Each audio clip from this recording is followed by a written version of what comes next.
Bonjour tout le monde. Aujourd'hui, nous allons apprendre avec vous les personnes les plus célèbres dans l'histoire de l'Ouzbékistan et de la France. Avant de commencer, je voudrais me présenter tout d'abord. Donc, je m'appelle Marouf Ouskinov, professeur de français à l'Université des langues du monde. Et aujourd'hui, la leçon que nous allons faire sera dans les années troisième. D'accord? On va commencer. C'est parti! Donc, présenter des personnalités de l'histoire de la France et de l'Ouzbékistan. Donc, qui connaissez-vous comme célèbre personne en Ouzbékistan? Est-ce que vous avez des personnes à dire? Merci de dire.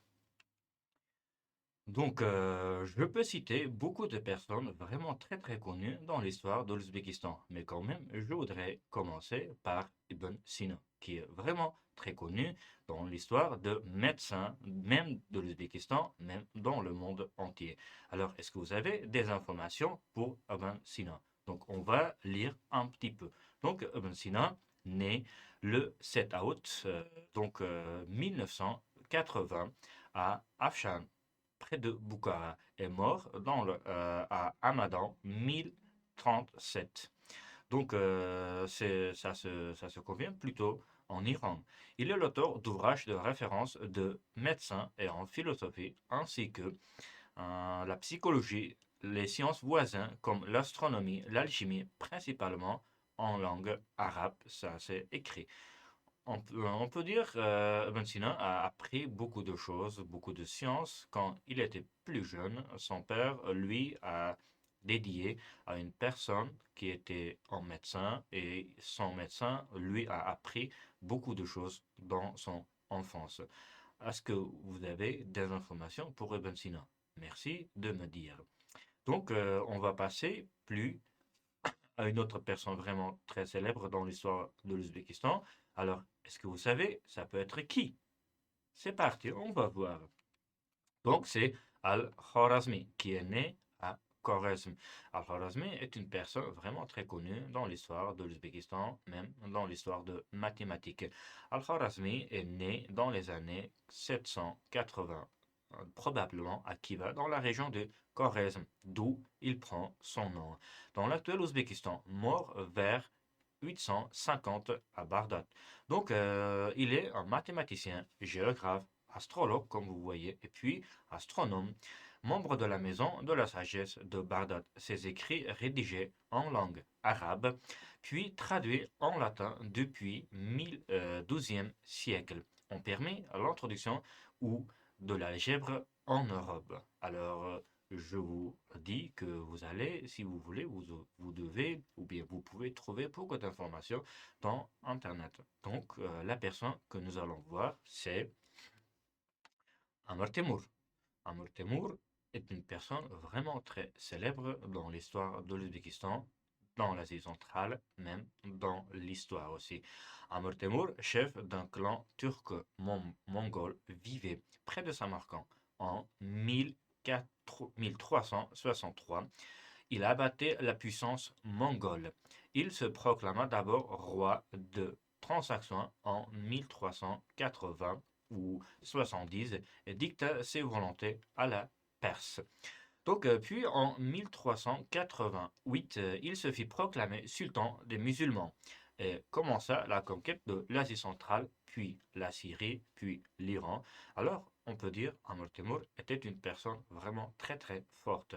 Il a emmené beaucoup de batailles et il n'avait pas la défaite après son royaume, après s'être s'il est proclamé roi. Donc, il y a beaucoup de poésie, il y a beaucoup d'histoires, il y a beaucoup de choses à lire sur Amr Temur. Si vous voulez, vous pouvez choisir, vous pouvez trouver des informations complémentaires sur Internet. Merci de passer à une autre personne vraiment très célèbre dans l'histoire de l'Ouzbékistan.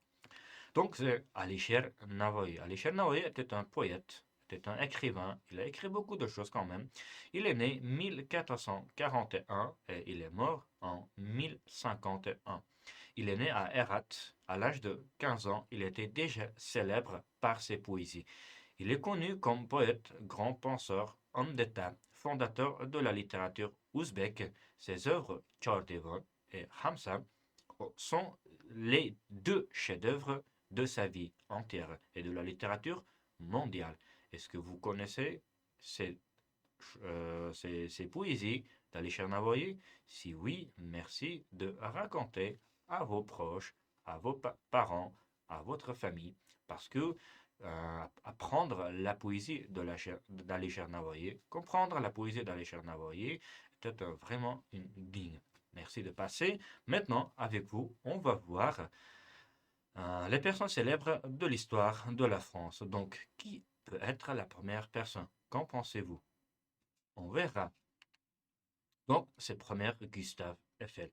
Est-ce que vous connaissez la tour Eiffel qui est construite en 1789 à Paris et il était construit pour l'exposition universelle.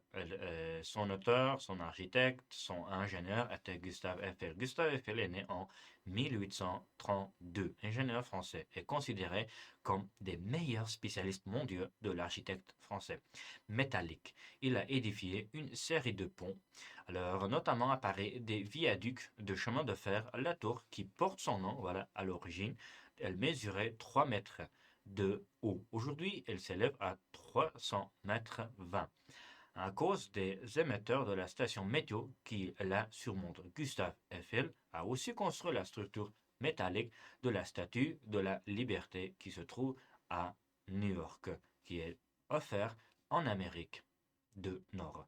Donc, après cette personne, on va voir avec vous Jacques-Yves Cousteau. Jacques-Yves Cousteau était un homme vraiment très très connu dans l'histoire de la France. Jacques-Yves Cousteau, célèbre explorateur de la mer, et puis est né en 1910 en France. Il a consacré toute sa vie à l'exploration de la mer, du monde sous-marin. Il a expérimenté plusieurs appareils de plongée et de scaphandre. En 1950, Jacques-Yves Cousteau a transformé un ancien bateau en navire de recherche océanographique et baptisé la Calypso.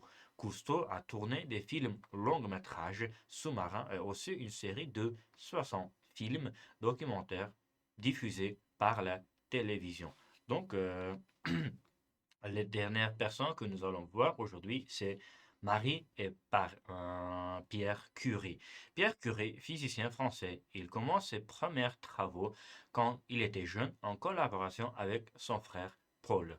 En 1885, il est nommé docteur en sciences et la même année, il épouse Maria Skłodowska qui est polonaise scientifique comme lui. En 1898, avec sa femme, il découvre le radium et la radioactivité. Ensuite, il se consacre entièrement à l'étude de ces nouvelles sources d'énergie. En 1903, il reçoit le prix Nobel des sciences.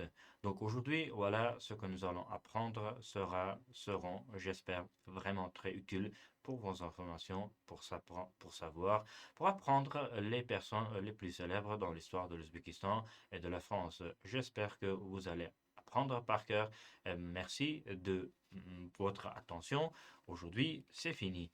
Donc, vous avez quelques petits exercices. Organisez les débats sur le thème Les hommes célèbres d'aujourd'hui. Et puis, après avoir fait ces travaux, vous avez une petite exercice encore qui est, à partir des informations de cette leçon, rédiger une courte biographie d'un homme célèbre de votre pays à votre choix.